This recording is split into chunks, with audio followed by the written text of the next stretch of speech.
Shabbat Daf Samer Khalef Amoud Bet. J'espère que tout le monde va bien.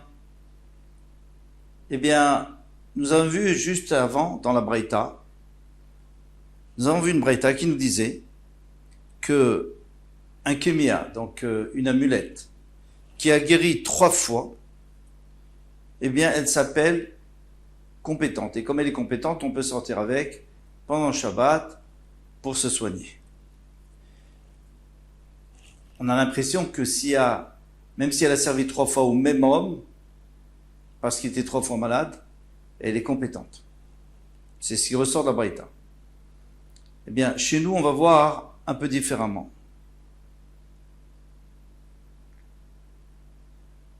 Ve'atania, alors la deuxième ligne. Ve'atania, pourtant on a enseigné dans une Braïta, Ezeu kamia mumche. Qu'est-ce qu'on appelle un kamia? Donc une amulette mumche qui est compétent. Kol sheripa gimel me'adam. Si elle a guéri 3 hommes, pas le même homme, donc il faut qu'il y ait 3 fois, on ait fait donc 3 kémiot qui sont authentiques, donc chaque fois qui ont le même pasouk dedans, ou le même shem, et qui ont guéri 3 hommes. Alors pourquoi est-ce qu'au début on avait dit un seul homme? Donc Ashia, c'est pas une question. Ha le mechouye gavra, ha le mechouye kima, ça dépend. Kmia, ça dépend si on voulait, les mechouye, on voulait rendre compétent l'homme, c'est-à-dire le sofer, celui qui a écrit. Dans ce cas-là, il faut qu'il ait pu guérir 3 personnes. Ah, les mechouye kmia, mais si c'était juste pour rendre compétent l'amulette, alors dans ce cas-là, il suffit que ça soit sur un seul homme. Amarafapa pshitali. Alors maintenant, Rafapa va nous dire les choses qui sont évidentes. Hein, ce qui est pas choute pour lui, les choses que nous-mêmes, nous avons vues dans le hamoud précédent, on a pu déduire. Eh bien, il dit, tlat kmié, les tlat gavré. S'il y a 3 amulettes qui ont été écrites pour 3 personnes différentes. Tlata zimne. Et elles ont servi, chaque amulette a servi 3 fois. Itmaché gavra, itmaché kmiya. Dans ce cas, il n'y a pas de problème. Soit l'homme devient compétent parce qu'il a soigné 3 personnes, soit l'amulette, elle est compétente parce qu'elle a soigné 3 personnes. Maintenant, il y a un deuxième cas.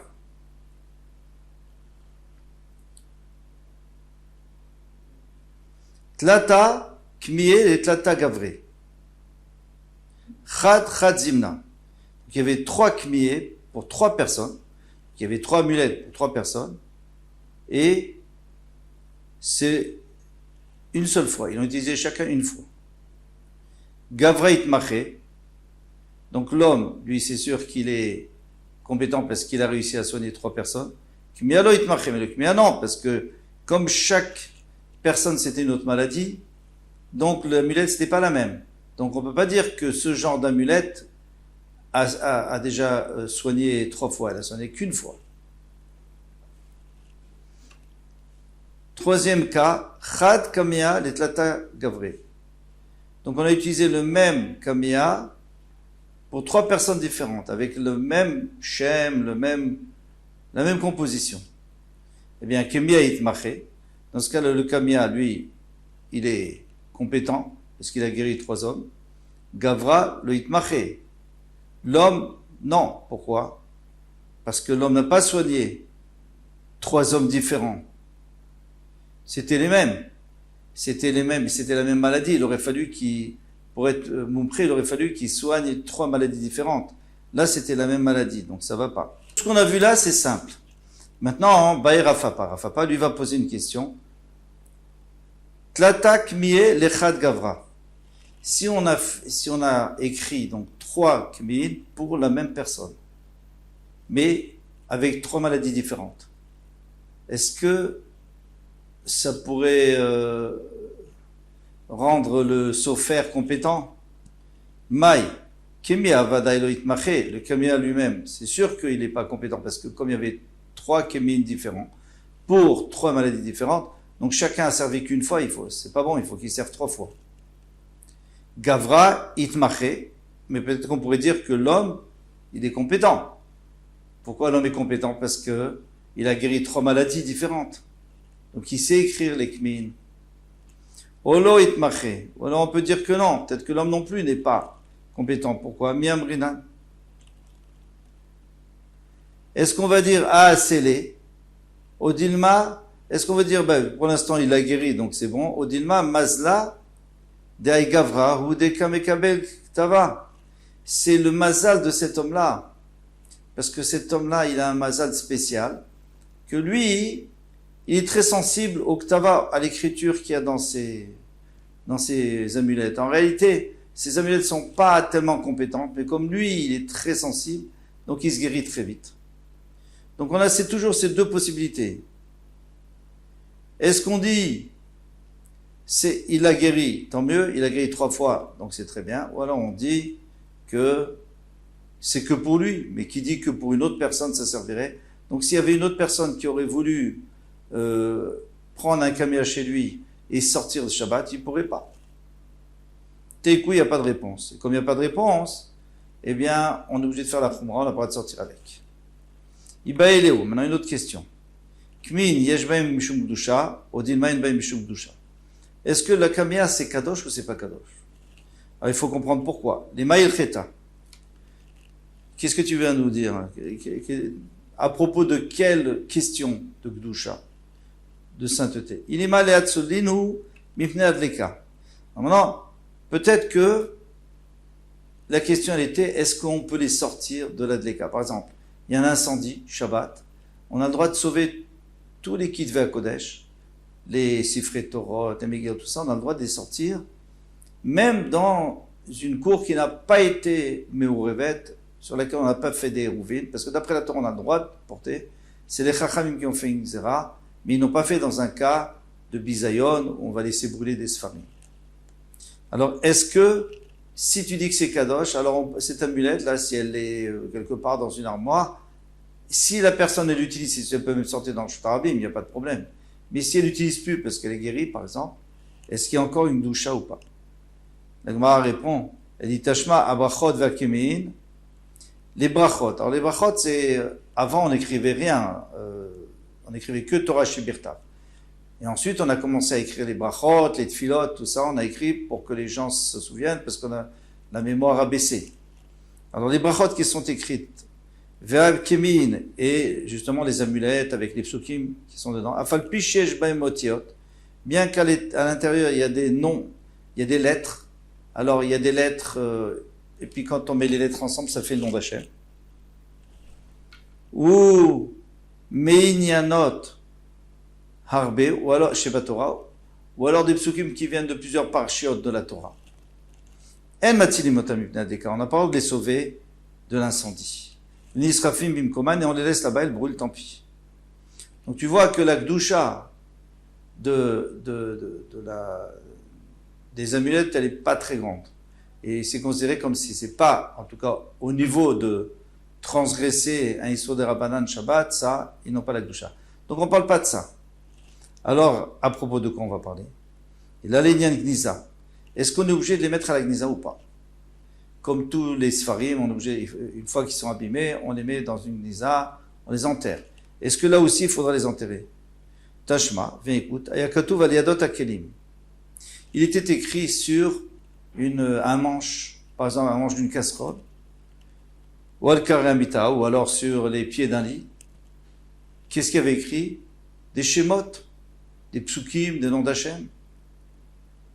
Ça, on n'a même pas le droit d'utiliser ces kelim, c'est un manque de respect.